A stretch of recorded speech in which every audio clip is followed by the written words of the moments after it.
嘅地方咧，皮膚都需要適應當地嘅天氣㗎。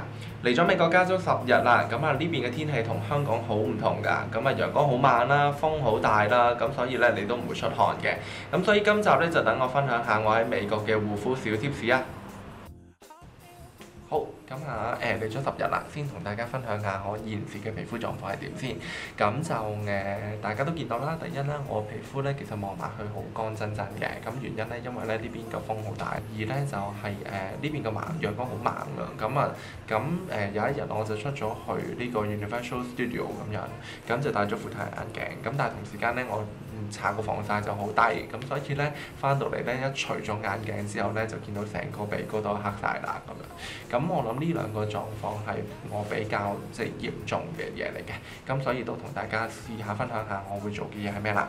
咁第一啦就係爽膚水，咁爽膚水好緊要嘅，因為其實可以即時幫你喺洗完面之後咧補充到你嘅水分嘅，所以大家可以揀一啲咧水分子比較細嘅，係啦，保濕度比較高嘅爽膚水。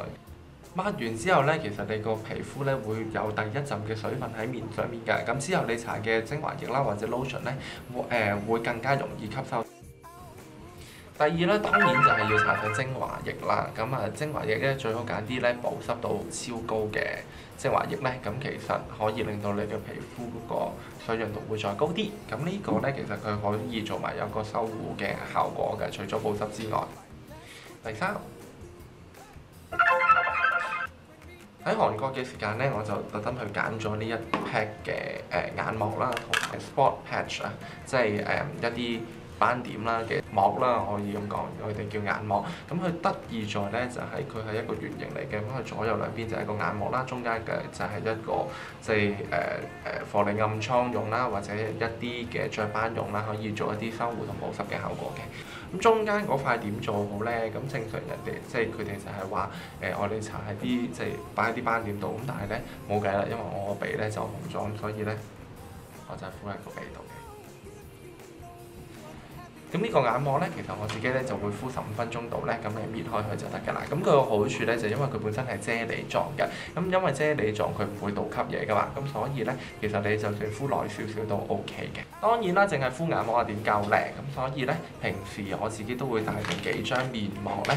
就擺喺架車度嘅，或者擺喺個袋度啦。你美國揸車咧都係要3個時至到半個鐘最少啊嚇。譬如我之前去拉斯維加斯啊、成咁嗰啲要成4個鐘嘅，咁所以我就會通常上車嘅時候咧就敷咗一塊喺塊面度先。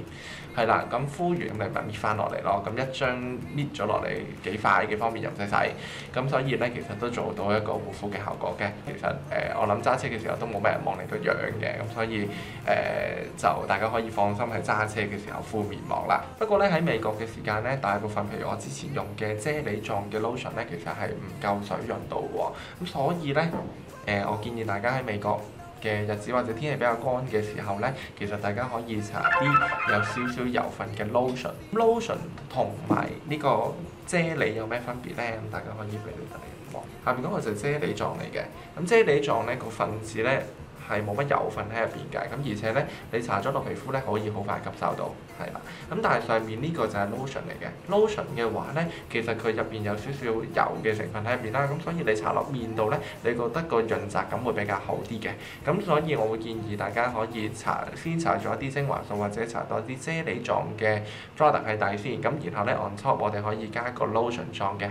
好，搽完 lotion 之後咧，你會見得呢塊面咧會有一陣光澤喺度㗎。咁呢一陣光澤咧，正正就係可以幫你皮膚入邊嘅水分咧可以鎖緊住佢啦。咁而且咧，你會覺得塊面會比較滋潤啲。咁嚟到一個咁大風咁乾嘅天氣咧，其實都可以適應到㗎啦。嚟到美國咧咁曬咁大風咧，其實最緊要一定咧就係要搽防曬啦。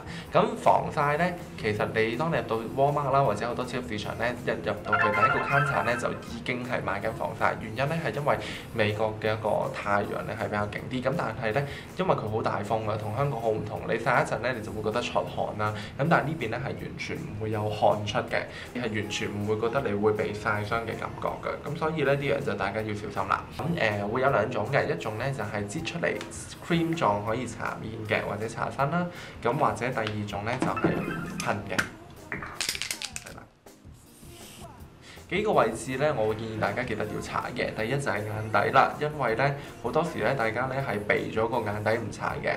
咁但係咧呢啲位置咧，當然咧你唔戴太陽眼鏡嘅話咧，其實就會好易曬傷。咁所以我都建議大家咧記得呢個位置要搽啦。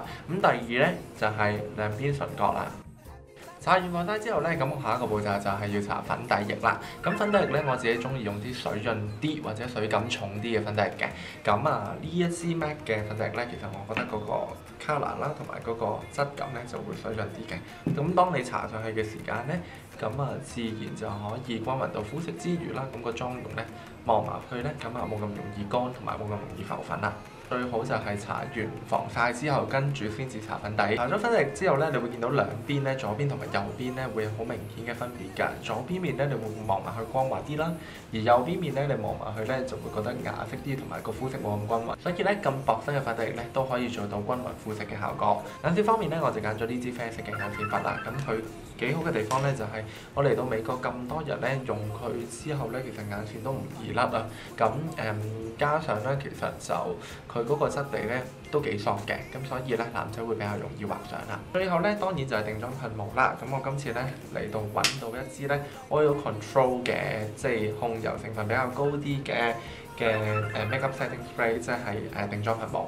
咁個質地咧其實幾唔錯嘅。咁當然咧佢嗰個噴劑咧就同平時我哋嗰隻 Philo 嗰隻定妝噴霧有啲唔同，嗰隻就係氣壓式嘅。咁呢隻咧就係泵狀普通，佢係 Oil Control 嘅，咁所以咧佢控油能力比較高啲，咁全日都冇咁容易出油，而且個妝冇咁容易溶啦。